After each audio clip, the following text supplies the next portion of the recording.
Hello, welcome to the Learn English Lab. Welcome, great to be here. Today, we're diving deep into something we all do, probably every day, maybe without even giving it much thought.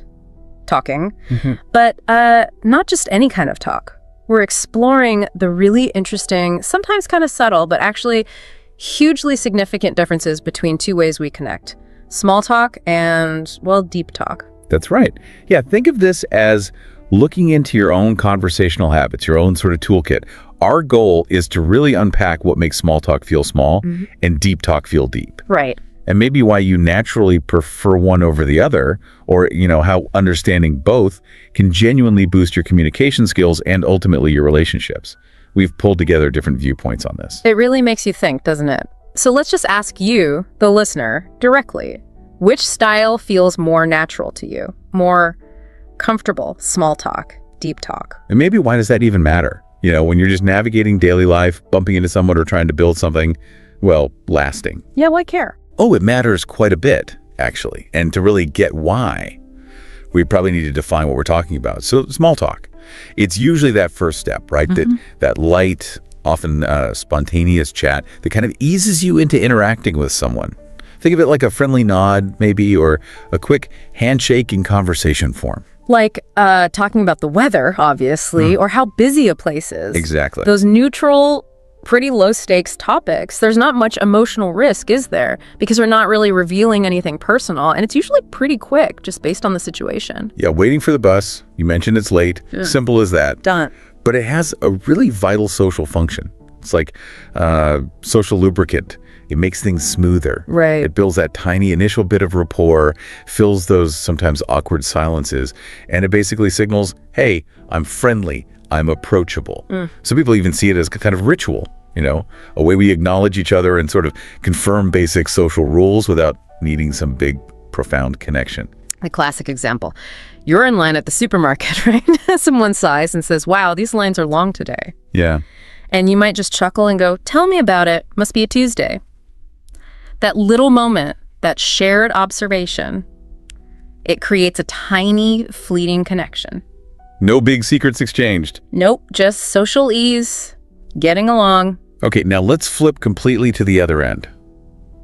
Deep talk. This is where the conversation goes, well, way beyond the surface stuff. Yeah. It's more of a deliberate dive into someone's inner world, their emotions, their thoughts. The topics just change completely, don't they? Suddenly you're talking about big dreams or real fears, core beliefs, what you value in life, maybe significant experiences you've had. And it demands way more emotional investment. Vulnerability is kind of the key here. Right. You're choosing to share things that actually matter to you deeply. And, well, that takes a bit of courage. It definitely takes more time, too. This isn't a quick back and forth. Deep talk can unfold over, several minutes, even hours sometimes.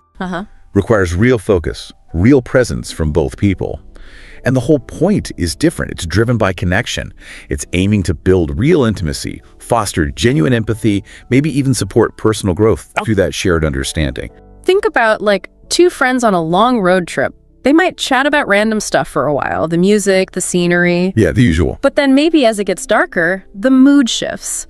One friend might kind of tentatively say, I've been feeling really unsure about my career path lately. And the other friend doesn't just brush it off. They lean in, they listen properly, and maybe they share something back. Like, oh, wow, I felt exactly like that before. What specifically is making you feel that way? That right there, that willingness to reveal something and the matching willingness to really listen and engage with that vulnerability, that's the heart of deep talk. Yeah. It's reflective, it makes you feel heard, validated, and it seriously strengthens the bond. There's even research showing that structured personal sharing can make people feel closer, sometimes surprisingly fast. So if you put them side by side, the contrast is pretty clear.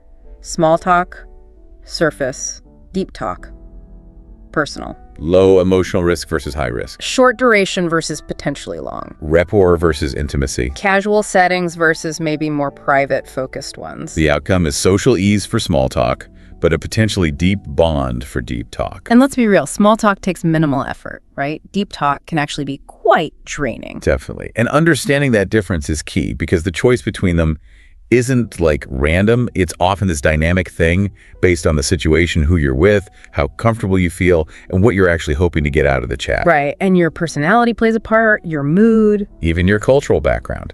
All these things influence which style feels easier or more natural for you.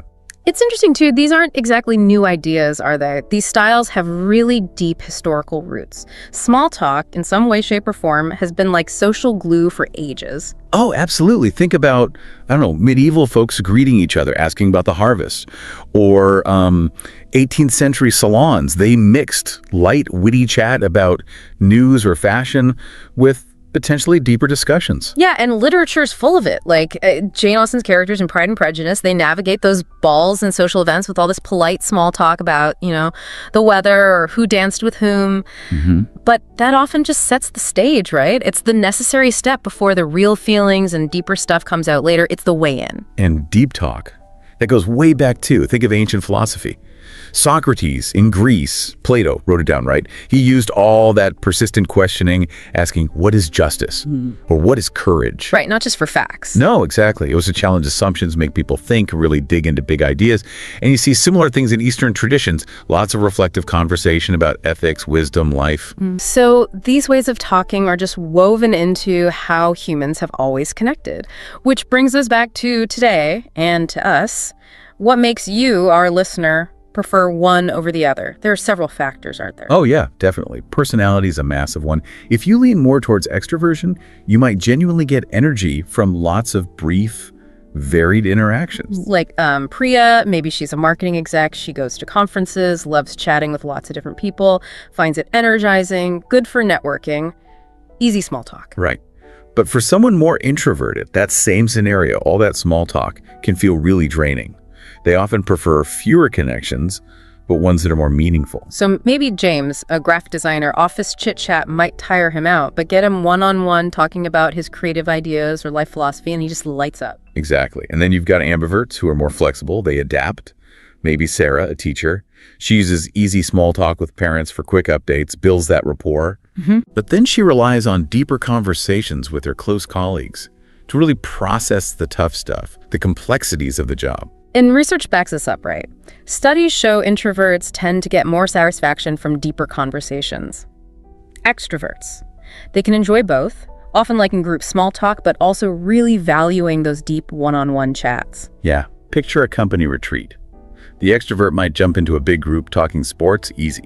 The introvert might look for a quiet corner to have a real conversation with one person about their career goals. Makes sense. And then there's just how you're feeling at the moment and the situation you're in. That hugely shapes your choice too. Totally. If you're stressed, tired, overwhelmed, small talk is often the default, isn't it? Just requires less brain power, less emotional effort. Like Emma, a nurse finishing a really long shift. She might just want a quick, light chat with a colleague about a new coffee place nearby. Nothing heavy. Please, nothing heavy. But flip that if you're feeling a real need for connection, maybe during a tough time. Deep talk becomes almost essential. Right. Like Michael. Maybe he's worried about a family member's health. He needs to talk about his fears with his sister, and that shared vulnerability brings comfort, strength. And the setting itself dictates a lot. A job interview, mostly small talk, professional rapport, dinner with your best friend. That's prime time for deep conversation. Or a high school reunion. You might do loops of quick, hey, how are you? Small talk with tons of people you barely recall. Yeah. But then you find your old best friend, and suddenly you're hours deep into catching up on everything real. Culture also plays a huge, often unseen role in this. In what some researchers call high-context cultures, think places like Japan or India, there's often a bigger emphasis on building trust through maybe more extended small talk first. Indirectness is valued. Like in Japan, those pleasantries about the season, the weather, they're not just filler, they're about establishing harmony before getting down to business, right? Precisely. Whereas in low-context cultures, say Germany or the US, there can be more of a tendency towards directness, maybe less need for that prolonged warm-up before getting to the main point. It links to broader cultural values too, maybe. Collectivist societies like China might use small talk to keep group harmony, avoid rocking the boat. While individualistic societies, like the US, might see deep talk as really important for self-expression, for showing who you are. You could see someone like Priya, maybe with roots in both Indian and American cultures, noticing these differences. How her family might get into deeper, value-based conversations more quickly than, say, her American colleagues who might start meetings with weekend chat. It's fascinating, and it even seems to connect to our brains. There was a study, I think, in 2021, suggesting deep conversations actually light up the reward centers, dopamine release, especially when you feel genuinely understood. Wow, so it actually feels good neurologically to connect deeply. It seems so. Small talk, on the other hand, while maybe less intense reward-wise, is still crucial. It engages the prefrontal cortex more for that quick social processing, helps you navigate those brief encounters efficiently without burning too much emotional energy. So Aisha has a deep chat with her mentor about her future feels super rewarding, clarifying. But then her quick small talk with the cashier while buying groceries. It's fleeting, but it still provides that little hit of social connection, low effort. And we absolutely have to mention technology here, how it's reshaping things. Oh yeah, social media, texting, it often encourages really quick, brief exchanges, doesn't it? Almost like small talk snippets, a quick comment, a like, a tweet. Conversational snacking, you could call it. But then technology can also enable deep talk, especially for people who find face-to-face hard or who are geographically separated. Right. Video calls allow for that FaceTime, for deeper discussions, and online communities around shared niche interests. You can find incredibly deep, thoughtful conversations happening there, even just through text. Totally. So John might be on, say, X, firing off quick comments about a movie, very small talk like. Yeah.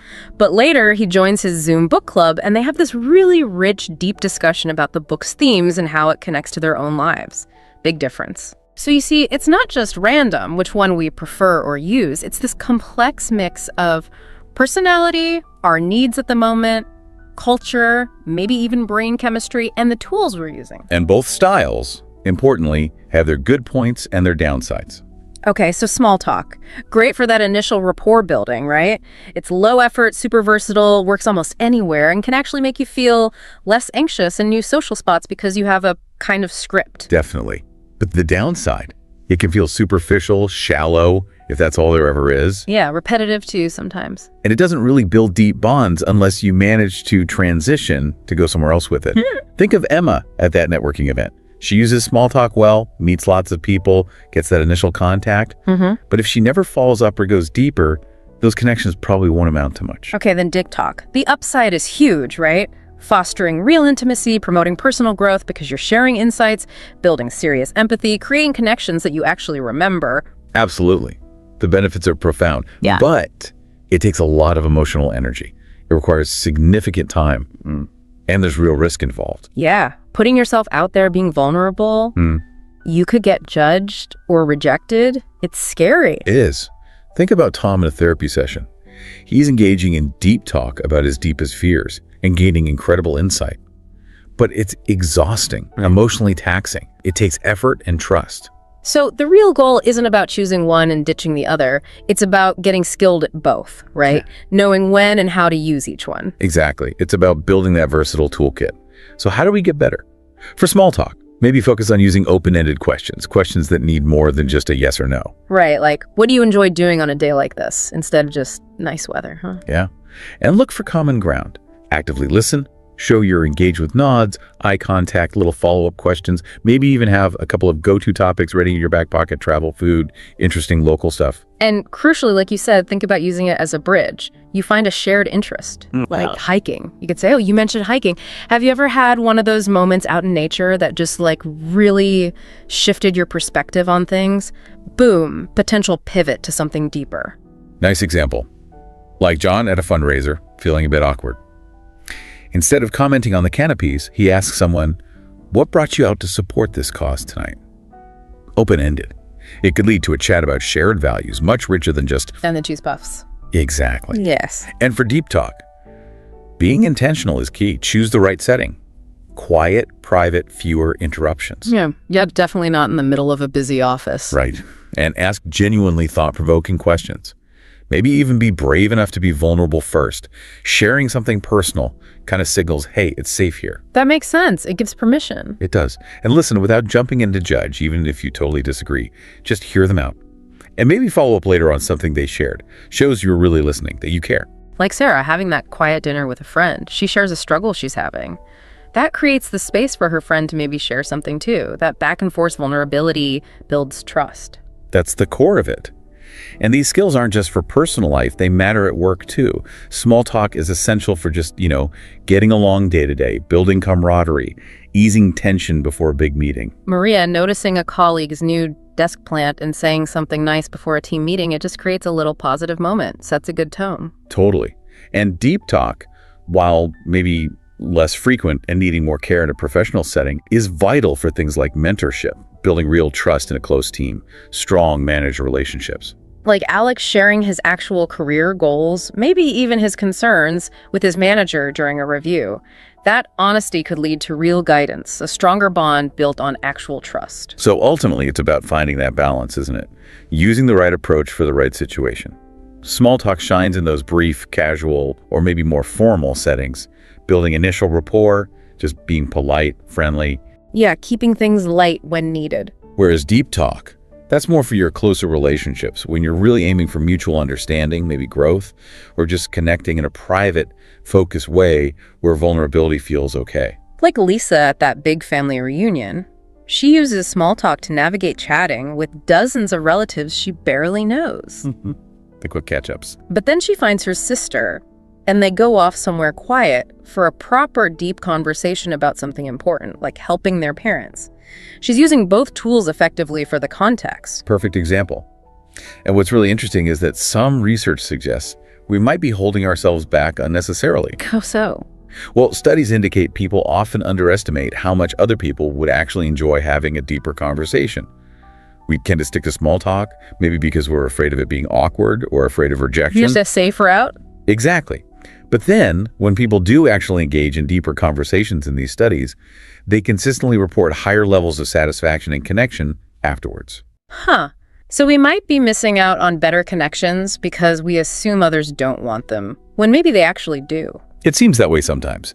We default to the surface level out of caution, perhaps more often than we need to. And our preferences can change over time too, right? It's not fixed. Oh, definitely. You might see younger adults using more small talk as they explore lots of different social connections. Then maybe in midlife, there's often a stronger pull towards meaning, towards deeper conversations. And older adults. They might particularly value deep talk as a way to share wisdom, reflect on their life, connect on that legacy level. Think of me at 22. Maybe she loved the fast-paced banter at parties, but at 35, maybe she finds real fulfillment in those long, intimate dinners discussing life purpose and values with close friends. Priorities shift. So wrapping all this up then, the main takeaway seems to be that small talk and deep talk aren't like enemies. They're not opposites fighting each other. They're actually complementary skills, different tools in the communication toolbox. Yeah, different strokes for different folks in different situations. Small talk is maybe like the key that unlocks the door. It creates those little opportunities for connection in everyday life, smooth things over socially. And deep talk, that's like the bridge you build once the door is open. It fosters intimacy, real understanding, personal growth. It creates those lasting bonds that really enrich our lives. So understanding both, practicing both, that makes you a more confident communicator, doesn't it? More authentic, able to connect on different levels depending on what's needed. Definitely. So maybe here's a final thought for you, the listener, to mull over. How might deliberately choosing your conversational style, just for one interaction this week, change how it goes? Could you maybe spot an opportunity for a slightly deeper question than usual? Or maybe use some skillful small talk to make a potentially awkward moment feel easier? Perhaps just try looking for chances to consciously practice both. That's a great challenge. And to continue exploring topics like this one and keep deepening your English learning journey with us. Yeah. Be sure to like this video, share it if you found it helpful, and definitely subscribe to this YouTube channel. Hello. Welcome to the Learn English Lab. We are here for a deep dive today, and we're getting into something, well, deeply human, I think. It's our drive to change, to improve, reach those goals we set. Absolutely. We all have these visions, right? Learn that skill, get healthier, finally start that big project. The intention's always there. Oh yeah, strong intentions. But making those changes actually stick, that feels like where so many of us just hit a wall. It really is a common struggle. We tend to rely on bursts of motivation or maybe sheer willpower, but honestly, those are pretty unreliable fuel sources. They run out quick. They do. They might get you off the starting line, but they rarely last for the long haul, the kind needed for, real transformation. Right. So this deep dive, it isn't about finding quick fixes or those temporary motivation spikes. We're working from some really insightful material that's been provided, a kind of comprehensive blueprint, actually, for understanding the science, the psychology behind building habits that last. Habits really are the engine for change, aren't they? Yeah. And the material gives us a clear framework. It takes us from the basic science all the way through to practical step-by-step strategies. It really shows how we can get more intentional about shaping what we do every day. So our mission here is to pull out the most powerful insights from this blueprint. We want to give you the tools, straight from this material, to become, well, the architect of your own daily actions and, by extension, your future self. Makes sense. Let's start at the bottom with the foundation. Okay. Where do we begin? Well, the foundation really starts with understanding the science. Like, what is a habit, scientifically speaking? You can think of your brain as a super efficient machine. It's always looking for shortcuts, ways to save energy. Okay, efficiency. Yeah. So when you repeat an action over and over, your brain literally creates like a neural pathway. It's like forging a trail in a forest. The more you use it, the clearer and easier it gets. Until you can walk it without really thinking. Exactly. That automatic path is the habit. Your brain's automating things to save energy. Right, okay. And this leads us to the core model for understanding this whole process, the habit loop. It's a framework that's been really influential, and the material breaks it down nicely. It shows how any habit, good or bad, follows this kind of four-stage cycle. It does, and that cycle always kicks off with the cue, the trigger, right? The signal that basically tells your brain, okay, run that automatic program now. Could be a time of day, a place, an emotion. Or even something you just finished doing, or being around certain people. Loads of things can be cues. Like the alarm clock buzzing. Or walking into the kitchen, feeling stressed, finishing dinner. Those are all classic cues. They start the loop. Okay, so the cue happens, and that leads straight into the craving. Now, this was a really key point in the material for me. The craving isn't usually for the action itself. No, not usually. It's for the feeling or the change in state that action promises. It's the motivation underneath. That's it, exactly. You might not crave, say, getting on the exercise bike, but you crave the feeling of energy or accomplishment you get afterwards. Or you don't crave checking your email necessarily. Right, but you might crave the feeling of being caught up. Or maybe just relief from that little ping of anxiety about what might be waiting there. Yeah. Or maybe just distraction from boredom. Okay. Cue triggers a craving for a feeling. Then comes the response. That's the actual habit, the behavior. The thing you actually do. Lacing up your running shoes, opening the social media app, grabbing that snack, starting to write. That's the response. And then to close the loop and tell the brain, hey, this was useful, remember this, there's the reward. The positive bit that satisfies the craving you started with. Yeah, the payoff. The endorphin rush from exercise, the satisfaction of a clean kitchen, the momentary hit of entertainment from scrolling, the relief from stress. That reward reinforces the whole thing, strengthening that neural path between the cue and the response. Let's walk through an example from the material, like a common bad habit. You feel bored at your desk. Maybe that's the cue. You crave some stimulation, a quick escape, the craving. So your response is to pick up your phone, open Instagram or whatever. Mm-hmm. And the reward, that brief hit of distraction, seeing something new, it satisfies the craving for stimulation momentarily. And the brain learns. Feeling bored. Social media helps. Loop reinforced. Now flip it to a good habit. Cue. You get home from work. Craving. You want to de-stress, feel productive maybe. Response. You change into workout clothes immediately and do a quick workout. Reward. You feel energized, less stressed, accomplished. And the brain learns. Getting home, working out helps de-stress. Understanding this loop is, well, it's where the power lies. It shows you the leverage points. You can mess with any of these four stages to change a habit. That's the key, isn't it? Knowing where to push or pull. Definitely. So maybe a good first step for you listening is to think about one habit you want to build and maybe one you want to break. Can you actually map it out? What's the cue? What's the real craving underneath? What's the response? And what's the reward you get? Just doing that awareness can be surprisingly powerful. Yeah, it really can. Okay, so we've got the science, the habit loop. How do we actually use that? How do we start building the good habits and dismantling the bad ones?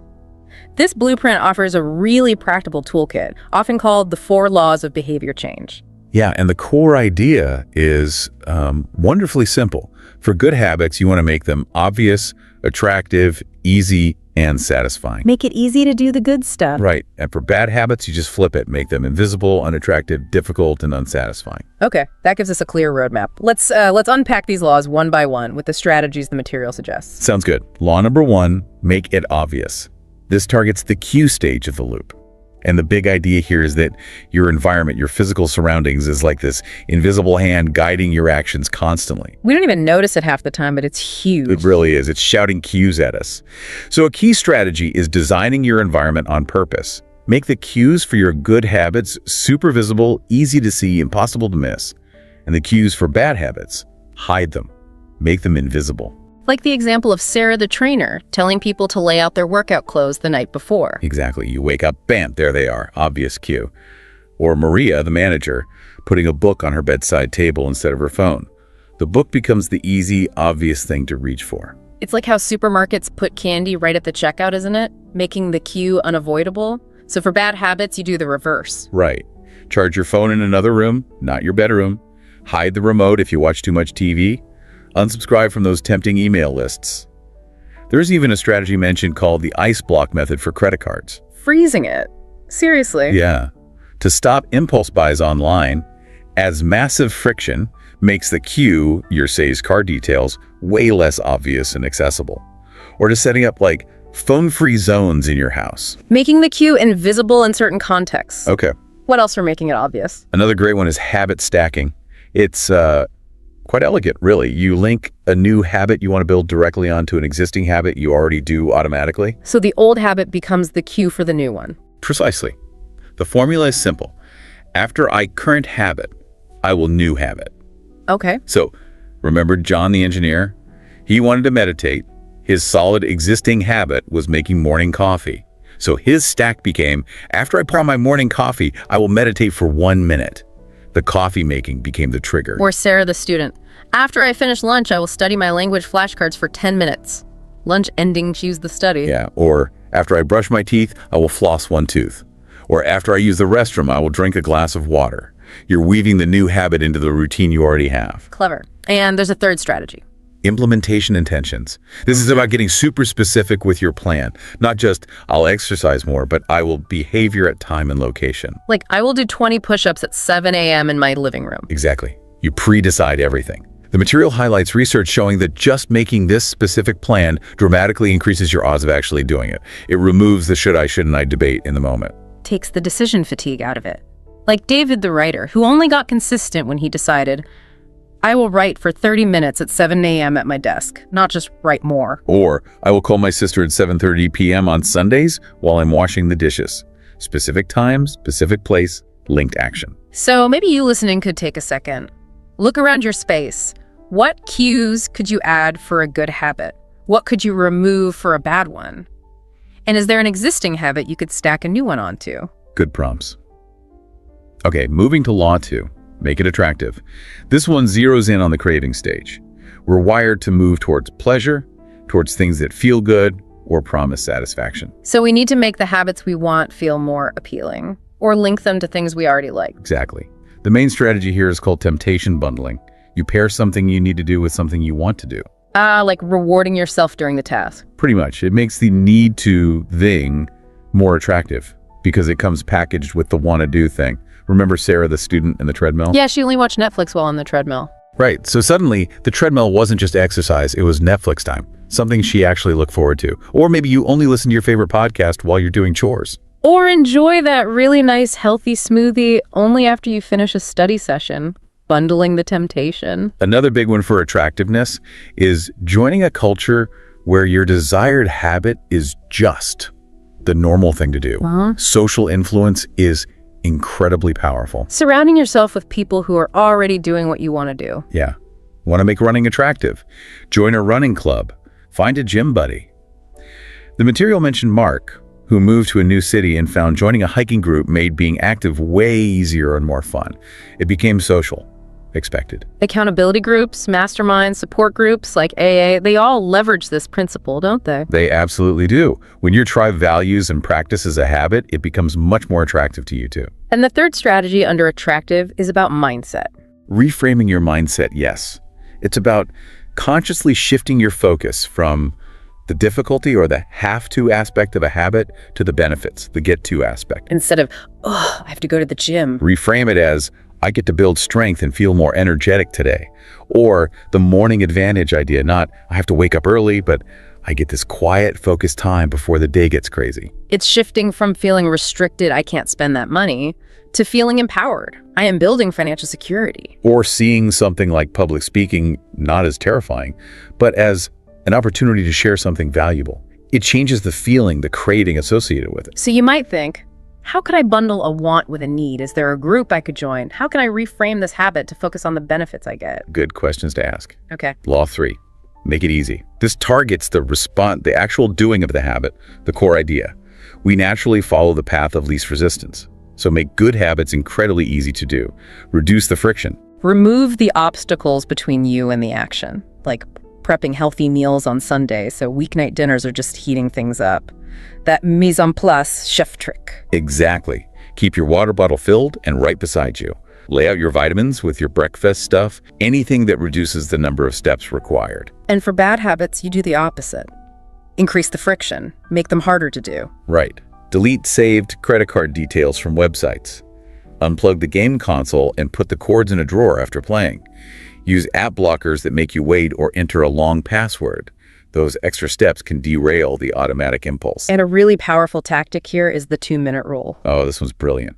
You scale down any new habit so that the very first step takes less than 2 minutes. So the goal isn't the big outcome right away, it's just starting, mastering the art of showing up. Precisely. If your goal is read more, your 2-minute habit is read 1 page. If it's run 5K, it's put on my running shoes. If it's write a novel, it's write 1 sentence. Just get over that initial hump. Yeah. Once you've started, inertia is overcome. You've shown up, and often you'll naturally continue for longer. But the win is just starting. Makes sense. What else makes things easy? Automation. Taking the decision-making and willpower out of it completely where you can. Like setting up automatic transfers to your savings account the day you get paid. Perfect example. Or automatic bill payments. Setting up recurring investments, you leverage things like dollar cost averaging without even thinking about it each month. Using a pill organizer for the week. You set up the system once, then it runs itself. Less effort day to day. Much less. And closely related is priming the environment. Setting things up beforehand to make the next intended action smooth and easy. Like laying out your gym clothes and packing your bag the night before. Exactly. Or setting up breakfast bowls and ingredients before bed. Cleaning the kitchen right after dinner so you wake up to a clear space, which makes a calm morning routine easier. You're setting your future self up for success. So you could do a quick friction audit. For a good habit, where can I remove steps? For a bad habit, where can I add steps? And how can I apply that 2-minute rule to just get started on something tough? Excellent. Which brings us to the final law, Law 4. Make it satisfying. This closes the loop.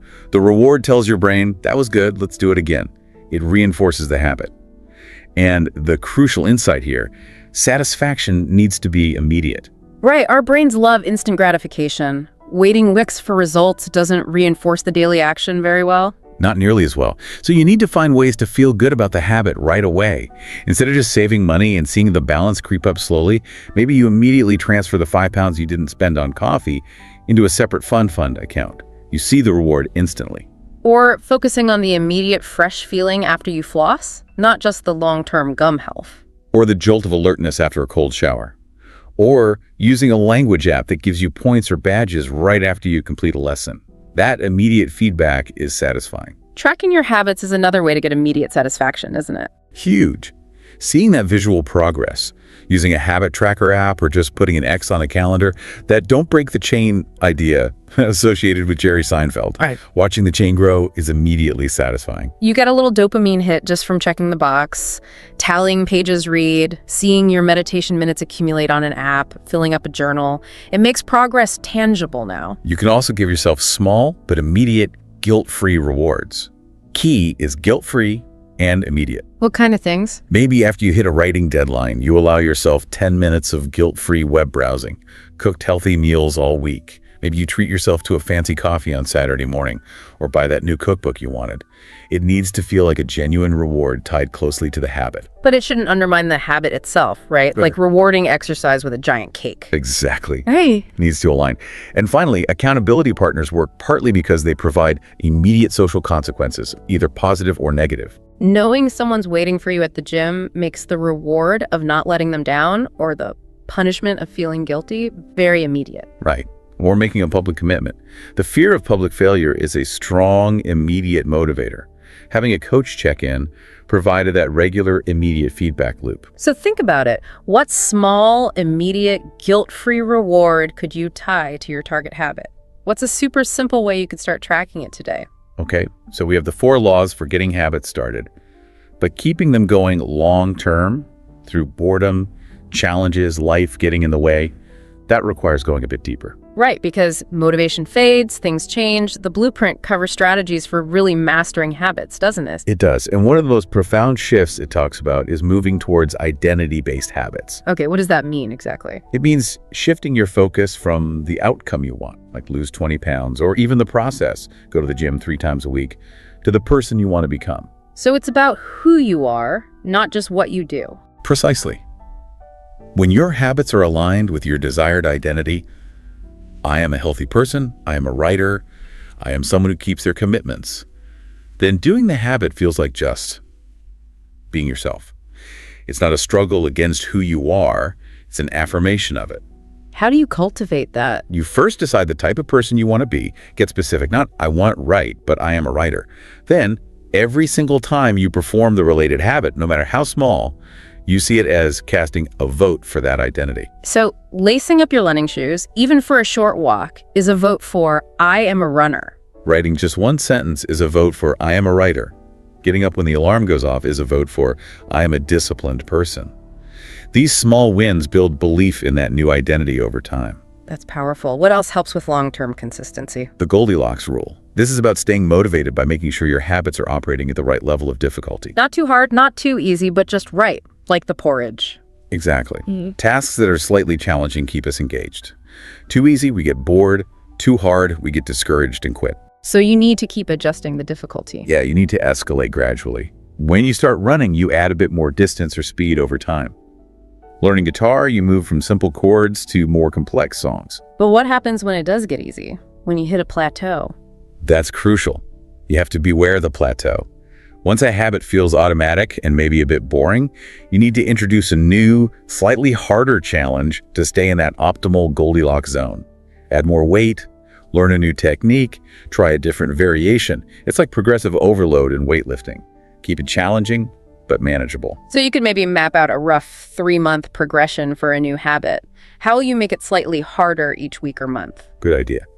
The material also draws a really important line between motivation and discipline. It's the motivation trap. Feeling like you need to want to do it. Right. Motivation is fickle. It comes and goes. Discipline is about showing up and doing the work, regardless of how you feel. Discipline is built through reliable systems, not fleeting feelings. Professionals don't wait for motivation, do they? They have routines, systems. Exactly. They rely on their commitment, their process.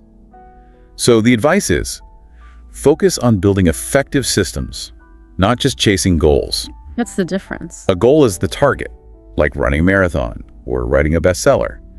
A system is the repeatable process you follow that increases your odds of hitting the goal, like your weekly training schedule or your daily writing routine. You focus on executing the system. The goal often takes care of itself if the system is good. So build the system, trust the system. And build a habit of just starting. We talked about the 2-minute rule. Overcoming that initial inertia is often the biggest battle. Sometimes just counting down 5, 4, 3, 2, 1, go, and launching into action for 5 minutes is enough to break through resistance. And accept that it won't always be exciting. Embrace the boredom. Mastery requires practice, and practice is often repetitive, sometimes tedious. Showing up consistently, even when it's not fun, is what builds discipline and leads to results. Okay, so define the system for your most important goal. What's the daily or weekly process? And then, inevitably, setbacks happen. You'll miss a day. Life throws curveballs. Yeah, perfection is impossible. So how do you handle that? The material is really clear on this. Success isn't about never stumbling. It's about how quickly you get back on track. Okay. The key rule is never miss twice. One missed workout. It happens. Get back to it the next day. 2 missed workouts in a row. That's the beginning of a new unwanted habit, making your absolute priority to avoid that second consecutive miss. 1 slip is an outlier, 2 is a pattern. You got it. And related to this, have a plan for when things do go wrong. Use if-then planning for likely obstacles. Like, if I have to travel for work and can't get to a gym, then I will do a 20-minute bodyweight workout in my hotel room. Perfect. Or, if I get sick and can't focus on writing my usual 1,000 words, then I will write just 100 words to maintain the habit. Having a backup plan ready makes you much more resilient. And forgive yourself, right? Don't beat yourself up. Absolutely. See setbacks as data, not failures. Yeah. Okay, I skipped meditation. Why? What can I adjust? No big deal. Back to it tomorrow. Self-compassion is key. Maybe do a pre-mortem. Imagine failing 6 months from now, what likely caused it. Then make an if-then plan for that specific scenario now. That's a great proactive strategy. Finally, for long-term mastery, the blueprint stresses the need for ongoing habit audits and reviews. This isn't a set it and forget it thing. You need to check in regularly. Yeah, schedule a weekly habit review. Yeah. Just 10-15 minutes. Look back. What went well? Where did I stick to my plan? What didn't go well? Why not? What small tweaks can I make to my system or environment for next week? Are these habits still serving the identity I want to build? Like a freelancer reviewing their week, seeing they missed their outreach goal because of distraction, and deciding to use a website blocker next week. Exactly. And maybe once a year, do an annual identity review. Step back. Who do I want to be in this next chapter? Are my current core habits still aligned with that vision? Do I need to add new ones or maybe let go of some old ones that no longer serve me? So action item. Schedule that weekly review in your calendar right now. Make it real. Definitely. Even with all this, there are still common traps people fall into. Yeah, the material flags a few key pitfalls to watch out for, like the all or nothing trap. Ah, yes. Thinking, I missed my workout today, so the whole week is ruined. Might as well give up. The solution. Embrace imperfection. Remember the 2-minute rule. Consistency beats intensity. Doing something is always better than doing nothing. Another pitfall. Ignoring the why. Losing touch with your deeper reason for building the habit in the first place. So you need to reconnect with that purpose. Visualize the benefits, maybe write it down. Yes, keep the motivation anchored. Also, trying to tackle too many habits at once. Spreading yourself too thin. Exactly. Focus on just 1, maybe 2 or 3 keystone habits first. Get those solid before adding more. Not planning for setbacks, we covered that, but it's a big one. Assume things will go wrong and have your recovery plan ready. Never miss twice. Underestimating the power of the environment. Still thinking you can just willpower your way through bad surroundings. Optimize your space. Willpower is limited, environment is persistent. Confusing motion with action. Spending ages reading about fitness, but never actually exercising. Planning endlessly, but not starting. Prioritize doing even small actions. Start.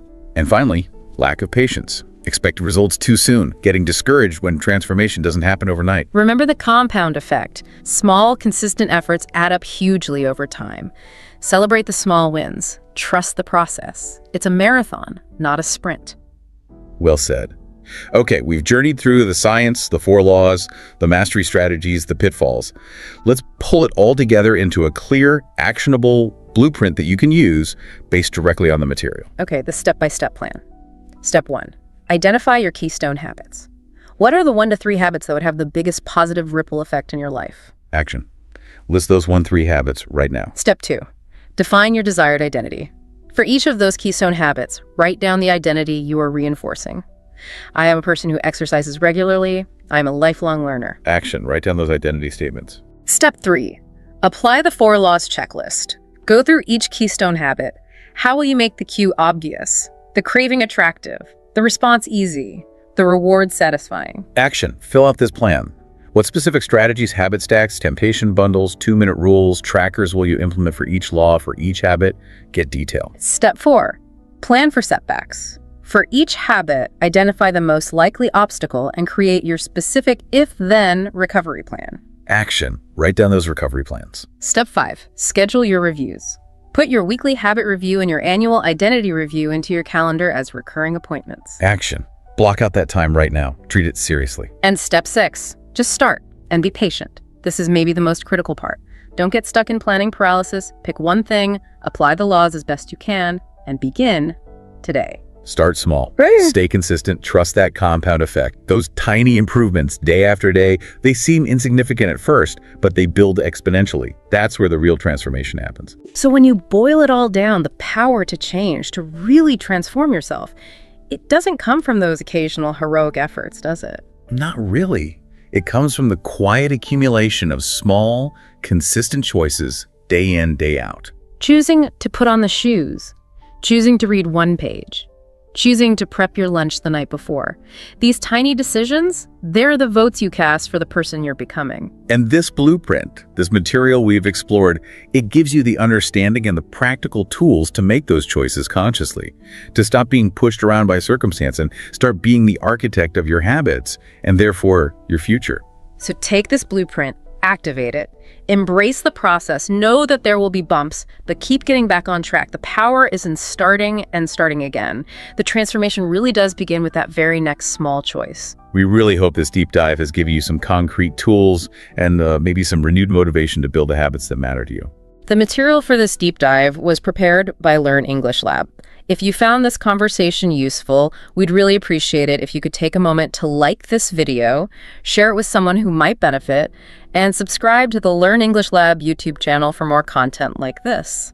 Thanks so much for joining us on this deep dive today. Hello, welcome to the Learn English Lab. Today, we're diving deep into something that, well, it shapes pretty much every moment of your life. We're talking about the psychology behind all those choices you make every single day.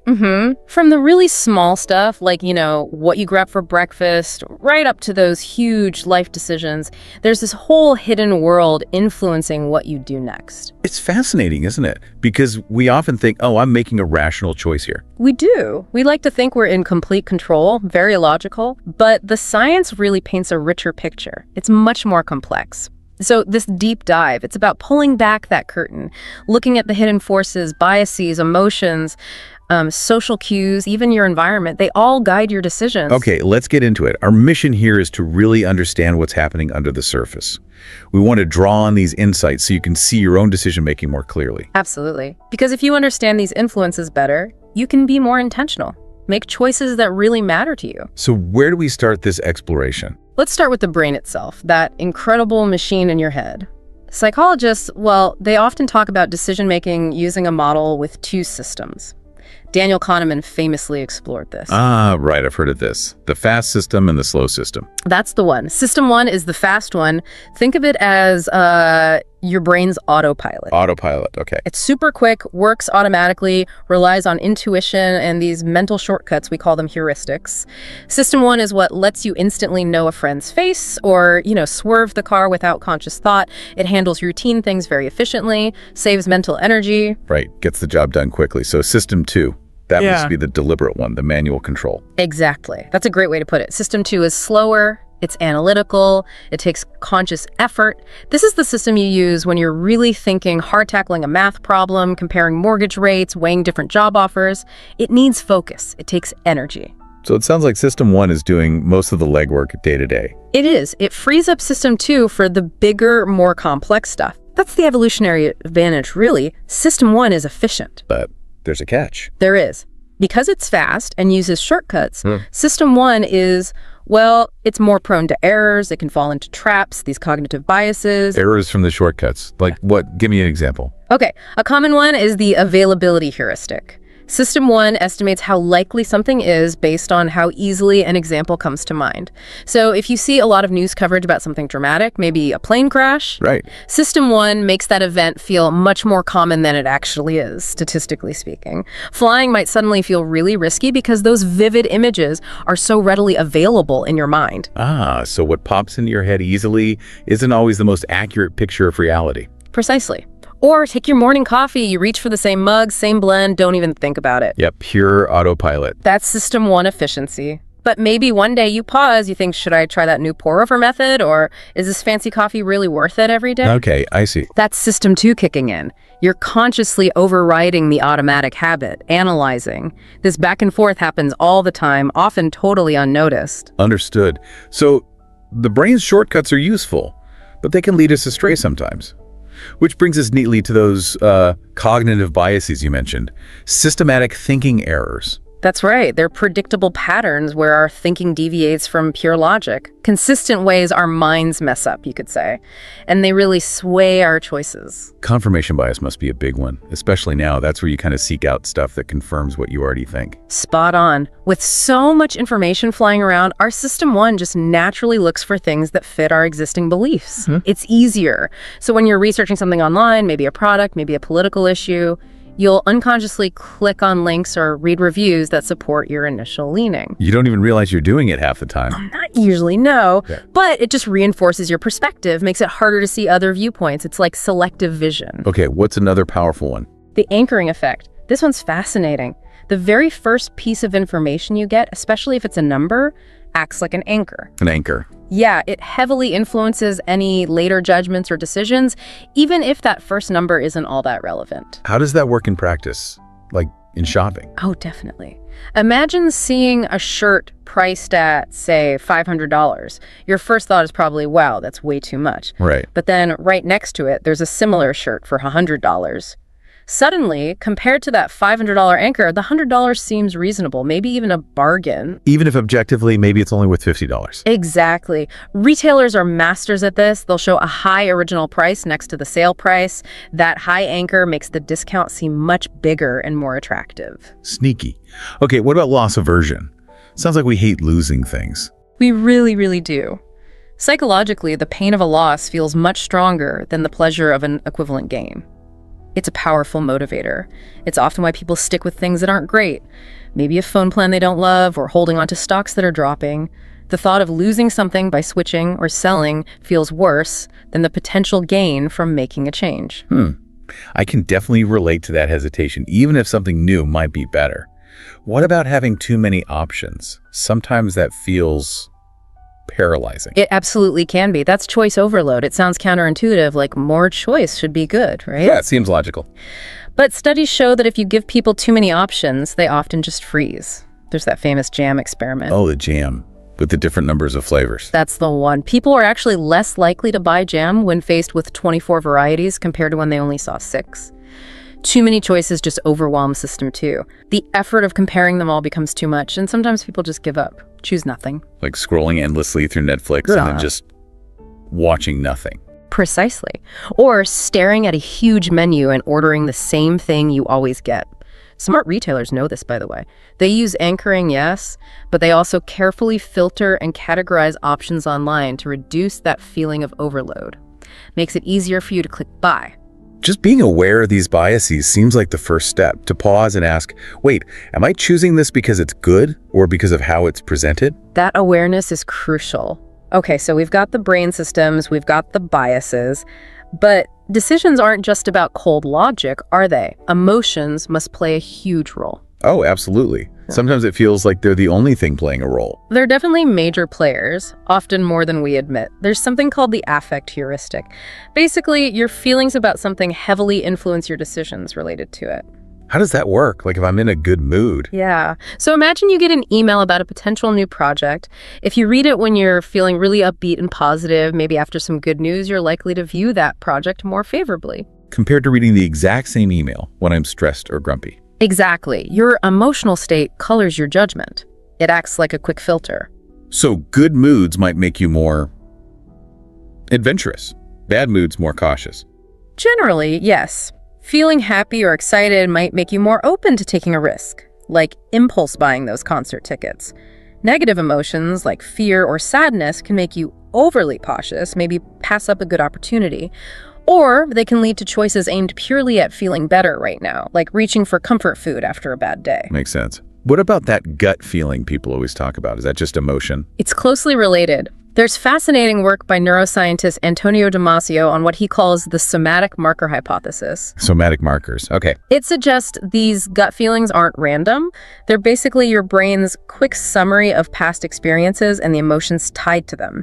Your body creates these subtle physical sensations, somatic markers that guide you, especially when things are complex and logic alone isn't enough. So that impulse purchase again. Yeah. You see the shiny thing, you feel that rush of excitement. That excitement. That's a somatic marker, signaling a potential reward. Your gut says, yes, go for it. It's a rapid System 1 thing. Yeah. But recognizing that feeling as an emotional trigger is powerful. Yeah. It gives you that crucial moment to maybe engage System 2, to pause, take a breath, and ask, do I really need this? Does it fit my budget? Before the automatic response takes over completely. It's like there's this constant internal negotiation happening. Pretty much. And just when you think it's complicated enough with your own brain and emotions, then you add other people into the mix. Ah, yes. Social influences. We don't make decisions in a vacuum, do we? Not at all. We're social creatures through and through. And how others act profoundly shapes our choices. One big one is social proof. Is that like following the crowd, seeing what others are doing? Basically, yes. Especially when we're uncertain. If you see a restaurant packed with people, you assume it must be good, right? Yeah, or if a product has thousands of 5-star reviews online. Exactly. That popularity acts as proof. Whether it's a bestseller list, a trending hashtag, or just seeing your neighbors doing something, we look to others for cues on how to behave. And that ties into conformity too, doesn't it? Wanting to fit in. It does. Conformity is more about actively adjusting your behavior or choices to align with a group's norms or expectations. You want to belong, or at least not stick out negatively. Like choosing an outfit for a party based on what you think everyone else will be wearing. Perfect example. Or maybe adopting certain opinions because your friends hold them, then there's authority. Trusting the experts. Or people who seem like experts. Correct. We tend to give more weight to recommendations or decisions endorsed by people we see as having authority or expertise. Think doctor-recommended labels, celebrity endorsements, or even just taking the waiter's suggestion at a restaurant because they seem knowledgeable. You really see all three when you go out to eat, don't you? You do. You might check online reviews first. That's social proof. Then maybe pick a place your friends always rave about conformity. And finally, order the dish the waiter strongly recommends authority. It's all happening at once. It's a great little microcosm of how these social forces weave together. But it's not just people influencing us. The physical environment does too, in subtle ways. Like you mentioned earlier, the layout of a store. Exactly. This brings us to nudge theory, popularized by Richard Thaler and Cass Sunstein. Nudges are these small changes in the choice architecture, basically. How options are presented that can steer your decisions without actually forbidding anything. Okay, like default options. That sounds like a nudge. It's a classic and incredibly powerful. We tend to just stick with whatever the default setting is. Think about organ donation. Right. In countries where being a donor is the default when you get your license, meaning you have to actively opt out, donation rates are massively higher than in places where you have to actively opt in. The default creates the path of least resistance. That's huge. What about framing? Yeah. How you word things. Also crucial. How information is framed dramatically changes how we perceive it. You're much more likely to buy ground beef labeled 90% lean than beef labeled 10% fat. Even though it's the exact same product. Identical information, totally different psychological impact. The positive frame just sounds better, feels healthier. And priming, what's that about? Priming is subtle. It's when being exposed to something, a word, an image, a smell, influences your response to something else later on, often without you even realizing it. Maybe seeing an ad for a fitness tracker subtly makes you more likely to take the stairs instead of the elevator later. Retailers use this all the time. Music, scents, displays, to prime you for certain moods or purchase types. The grocery store example really hits home here. It feels like one giant nudge experiment. It really is a masterclass. Products placed at eye level get more attention. Those end-of-aisle displays prime impulse buys. Sale signs create urgency. It's all designed to guide your choices, often tapping straight into that fast, automatic System 1. So being mindful of those nudges helps you stick to your shopping list. It helps you recognize when you're being gently pushed and allows you to make a more conscious choice. Okay, so we've covered a lot of decision points. But what about the things we do without deciding at all? Our habits. Ah, yeah. So much of the day is just routine. Exactly. Many, perhaps most, of our daily decisions aren't active choices, they're habits. As Charles Duhigg explained so well, habits are automatic loops. A cue triggers a routine, which leads to a reward. Brushing your teeth, the route you drive to work, how you react when your phone buzzes. Often these are just habits running on autopilot. And that's efficient, right? Frees up brain power. It absolutely does. System 1 handles the habit, freeing up System 2. But just like biases, habits aren't always helpful. Like habitually grabbing a sugary snack when you feel stressed. Perfect example. That might be an automatic routine triggered by the cue of stress, delivering the reward of temporary comfort, but it wasn't really a conscious decision aligned with your health goals. So if you want to change a bad habit, how do you do it? You can't just stop, usually. It's tough. The key is understanding that loop. Cue, routine, reward. You need to first identify all three parts. What's the cue? E.g., feeling bored mid-afternoon. What's the routine? E.g., scrolling social media. What's the real reward you're seeking? E.g., mental distraction, connection. Why? Then you keep the cue and the reward, but you consciously substitute a new routine. So when the cue hits, boredom, instead of the old routine, scrolling, you insert a new one, maybe stand up and stretch for 2 minutes. That ideally delivers a similar reward, mental break. Replacing the middle part. Exactly. It takes conscious effort. At first, you're using System 2 to override System 1, but with repetition, the new routine can become the new automatic habit. You essentially rewire the loop. That whole process sounds like it requires a lot of self-awareness, bringing the unconscious into the light. That's really the core of it all. Awareness is the foundation. Understanding your brain systems, knowing the common biases, tuning into your emotions, seeing social pressures, recognizing nudges, understanding your habits. It all empowers you. It puts you back in the driver's seat, so to speak. Exactly. You're in a much stronger position to make choices that genuinely reflect what you want and value. Okay, so pulling this all together, what are some practical strategies, things listeners can actually do to make better decisions? Great question. First, for anything important, deliberately pause and reflect. Force yourself out of System 1. Give System 2 a chance. Actually writing down pros and cons, options, consequences, it really helps. Don't just react, analyze. Got it. Second, actively challenge your biases. Ask yourself tough questions. Am I falling for confirmation bias here? Is that initial price anchoring my judgment? Be willing to question your own thinking. Requires a bit of mental discipline. It does. Third, try to manage your emotions when facing big choices. If you're feeling super stressed, angry, or even overly excited, maybe hit pause. Wait until you feel calmer and have more perspective before committing. Step away from the heat of the moment. Makes sense. Fourth, simplify choices when possible. If you're facing a million options, actively narrow them down first. Don't try to evaluate everything at once. Avoid that choice overload paralysis. Limit the jam selection. Right. Fifth, use nudges for good. Set up your own environment to support the choices you want to make. Keep healthy snacks visible and junk food hidden. Put your workout clothes out the night before. Use reminders. Make the good choice the easy choice. Be your own choice architect. You got it. And finally, number 6, seek diverse perspectives, especially for big decisions. Talk to people outside your usual bubble, people who think differently. It's a great way to counteract social proof and conformity and uncover potential blind spots. Get outside your echo chamber. Precisely. It just gives you a richer, broader view before you decide. Wow. It really is amazing when you break it down. So many layers influencing every little thing we do. It's incredibly complex, isn't it? This constant interplay between logic and shortcuts, feelings, other people, our surroundings. It's what makes us human. And just knowing about it, having this awareness, feels like it gives you, well, more agency, more control. It absolutely does. Understanding these hidden forces empowers you to move from just reacting to actually choosing more consciously. So maybe a final thought for everyone listening. The next time you're about to make a choice, any choice, just pause for a second. Ask yourself, what's really driving this? Is it that quick gut feeling? Is it what everyone else is doing? Is it how the options are framed? Shining that little light of awareness is the first step. It lets you take the reins of your choices and ultimately your life. We really hope this deep dive gave you some useful things to think about. If you found it helpful, we'd love it if you could give this video a like, maybe share it with someone else you think would find it interesting. And of course, subscribe to the Learn English Lab YouTube channel. We'll be back with more deep dives into fascinating topics just like this one.